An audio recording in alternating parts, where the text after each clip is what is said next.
દુધરેજ વઢવાણ સંયુક્ત નગરપાલિકામાં contract base ઉપર 350થી વધુ કામદારો કામ કરી રહ્યા હતા. તેઓનું આર્થિક શોષણ સુરેન્દ્રનગર દુધરેજ નગરપાલિકાના જે સફાઈનો જે કોન્ટ્રાક્ટ આપ્યો છે તે એજન્સી દ્વારા જેઓનું આર્થિક શોષણ મોટા પ્રમાણમાં ઘણા જ વર્ષોથી થઈ રહ્યું છે અને પણ હાલમાં પણ થયું છે. ત્યારે સુરેન્દ્રનગર દુધરેજ નગરપાલિકામાં કોન્ટ્રાક્ટ બેઝ ઉપર કામ કરતા 350 કામદારો સુરેન્દ્રનગર દુધરેજ નગરપાલિકાની સામે ઉપવાસ આંદોલન ઉપર ઉતરી ગયા છે. જ્યારે સુરેન્દ્રનગર દુધરેજ નગરપાલિકામાં જ્યારે કામદારોને લઘુત્તમ વેજીસ ધારા મુજબ પણ રોજ ચૂકવવામાં કોન્ટ્રાક્ટર દ્વારા ચૂકવવામાં આવતું નથી, તેમજ પીએફ ફંડ પણ પૈસા કાપવામાં આવે છે, પણ તે પણ સફાઈ કામદારોને આપવામાં આવતા નથી. જ્યારે સફાઈ કામદારોને 12 કલાક નોકરીએ રાખવામાં આવે છે, ત્યારે સફાઈ કામદારો કોન્ટ્રાક્ટ બેઝમાં કામ કરતા 8 કલાકની માંગ સાથે અનેક સફાઈ કામદારોના પ્રશ્નોને લઈને સુરેન્દ્રનગર દુધરેજ નગરપાલિકા સામે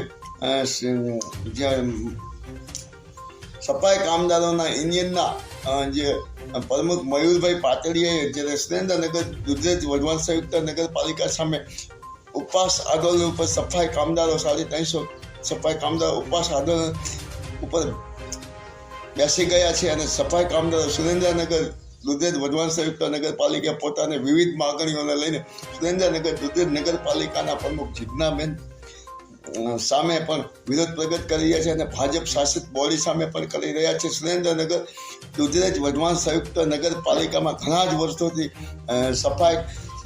સફાઈ કામ કરતા કામદારોનું મોટા પ્રમાણમાં આર્થિક શોષણ થઈ રહ્યું છે અને સુરેન્દ્રનગર દુધરેજ નગરપાલિકામાંથી જે કોન્ટ્રાક્ટ સફાઈ કામનો કોન્ટ્રાક્ટ બેઝના એજન્સી જ્યારે નગરપાલિકામાં લઘુત્તમ વેજીસ ધારા મુજબથી રૂપિયા ઉપર 15 મહિને લે છે અને સફાઈ કામદારોને લઘુત્તમ વેજીસ રોજ ચૂકવવામાં આવતું નથી, જેને લઈને સુરેન્દ્રનગર દુધરેજ વઢવાણ સંયુક્ત પોતાની સફાઈ કામદારો પોતાની વિવિધ માગણીઓ સાથે નગરપાલિકા સામે ઉપવાસ આંદોલન ઉતર્યા છે અને સુરેન્દ્રનગર દુધરેજ વઢવાણ સંયુક્ત નગરપાલિકામાં ભાજપ શાસિત આ બોડી છે. આ નગરપાલિકાના પ્રમુખ જીજ્ઞાબેન પંડ્યા છે અને ગઈકાલે સુરેન્દ્રનગરના 350 જેટલા સફાઈ કામદારો મહિલાઓએ જ્યારે નગરપાલિકાના પ્રમુખને ગુલાબનું ફૂલ આપીને તેમનું સ્વાગત કર્યું હતું ને જેમ બને તેમ સફાઈ કામદારોના પ્રશ્ન ઉકેલવાની માંગ પણ કરાવી હતી. ત્યારે સુરેન્દ્રનગર દુધરેજ નગરપાલિકામાં સફાઈ કામદારોને ગુલાબ આપીને જ્યારે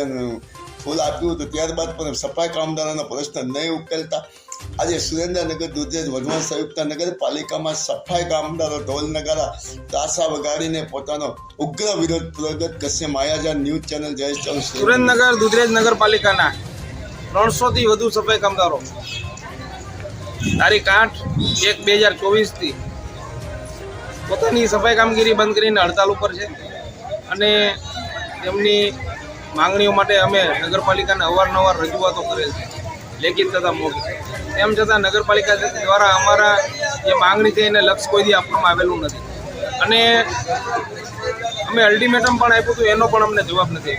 એટલે ના છૂટકે 8 તારીખથી કામગીરી બંધ કરીને હાલ અમે નગરપાલિકા ખાતે વિવિધ કાર્યક્રમો કરીને વિરોધ પ્રદર્શન કરી રહ્યા છીએ. અમે તંત્ર આગળ એટલી અપેક્ષા રાખી કે અમારી જે કંઈ માંગણીઓ છે એનું વહેલામાં વહેલી તકે. મયુરભાઈ, કોન્ટ્રાક્ટ બેઝ ઉપર કામ કરતા સફાઈ કામદારોની કેવા પ્રકારની માંગણીઓ છે અને જ્યારે આજે માંગણીઓ સંતોષવામાં નગરપાલિકા નથી સંતોષતી, કેવા પ્રકારનું આંદોલન આપ ચલાવી રહ્યા છો? જો કામદારોની માંગણી લઘુત્તમ વેતન, પીએફની માંગણી છે, કામદારોને છૂટા કર્યા, જે નાની મોટી કંડલકત છે, કાયમી કર્મચારીઓને એરિયસ, પ્રોવિડન્ટ ફંડ અને ગ્રેજ્યુટી પણ અટકાવે છે. આમાં વિવિધ માંગણીઓ સાથે અમે આજે હડતાલ કરી રહ્યા છીએ અને જો અમારી માંગણીઓ માટે વહેલી તકે નિરાકરણ નહીં આવે તો અમારે ના છૂટકે આ આંદોલનને જલદ આંદોલન કરવું પડશે અને તેની જે કંઈ એનું પરિણામ આવે તે નગરપાલિકાએ ભોગવવું પડશે. સુરેન્દ્રનગર દુધરેજ નગરપાલિકામાં જ્યારે લઘુત્તમ વેજીસ મુજબ જ્યારે રોજ ચૂકવવાના હોય છે મજૂરોને ચૂકવવામાં નથી આવતું અને ઘણા જ વર્ષોથી ભાજપ શાસિત નગરપાલિકા છે અને આજે કોન્ટ્રાક્ટ બેઝમાં કામ કરતા સફાઈ કામદારોનું મોટું આર્થિક શોષણ થઈ રહ્યું છે, એ બાબતે આપ શું કહેશો? જોકે લઘુત્તમ વેતન બાબતે અમે લેબર કમિશનરને રજૂઆત કરી હતી. એ રજૂઆતને ધ્યાનમાં લઈને અમને ઓગસ્ટ સુધીનું એરિયસની રકમ ચૂકવી છે, પરંતુ બાકીની જે રકમ છે એ ચૂકવવા પાત્ર છે. તેમજ 1/10 જે પરિપત્ર અમલમાં આવ્યો છે સરકારનો એનું પણ લઘુત્તમ વેતન મળવું જોઈએ એનો નગરપાલિકા અમને ઠરાવ કરી આપે. મયુરભાઈ, સુરેન્દ્રનગર દુધેજ નગરપાલિકામાં ઘણા જ વર્ષોથી આર્થિક મજૂરોનું આર્થિક શોષણ કરવામાં આવ્યું છે. વર્ષોથી જ્યારે નગરપાલિકામાં કોન્ટ્રાક્ટ પ્રથા ચાલી રહી છે ત્યારે કેમ તમે કોન્ટ્રાક્ટ પ્રથા નાબૂદ કરવા માટેની આપની માંગ નથી કરતા? અમે નગરપાલિકામાં આ બાબતે પણ અગાઉ 2012માં આંદોલન કરીને કોન્ટ્રાક્ટ નાબૂદ કરવાની અમારી પ્રથમ પ્રાયોરિટી રહી છે અને આ બાબતે અમે નામદાર ગુજરાત હાઈકોર્ટમાં 2019ની અંદર આ પ્રથા નાબૂદ કરવા માટે પણ કેસ દાખલ કરેલો છે. મયુરભાઈ, જ્યારે સુરેન્દ્રનગર દુધેજ નગરપાલિકામાં મજૂરો જ્યારે કોન્ટ્રાક્ટ બેઝ ઉપરથી વર્ષોથી કામ કરે છે જ્યારે કાયમી કરવા માટેનું કેમ આપ એ આંદોલન નથી ચલાવતા? અમારી પ્રાયોરિટી હોય છે મહેકમ મંજૂર થઈને આવે એટલે મેં અધિકારીઓને કીધેલું છે કે ભાઈ તમે નવું મહેકમ ઊભું થાય વઢવાણ સુરેન્દ્રનગર નગરપાલિકા એક થઈ જાય અને તેમાં જે ખાલી પડેલ જગ્યાઓ છે એમાં સફાઈ કામદારોની ભરતી કરવી. મયુરભાઈ, આ બાબતે તો અવારનવાર રજૂઆત કરી, તેમ છતાં આજે નગરપાલિકાના ભાજપના સત્તાધીશોએ અને સરકારે નિર્ણય નથી લીધો, તો એ બાબતે સરકાર અને નગરપાલિકા વિશે આપ શું કહેશો? નગરપાલિકાએ અમારી સાથે ચર્ચા કરી છે. અમારા 14 મુદ્દામાંથી 12 મુદ્દાઓ નગરપાલિકા માન્ય રાખવા તૈયાર છે. અમુક એવા મુદ્દાઓ છે નીતિ વિષયક તે બાબતે અમારી ચર્ચા ચાલુ છે, પરંતુ જ્યાં સુધી અમારા તમામ મુદ્દાઓનો હલ નહીં થાય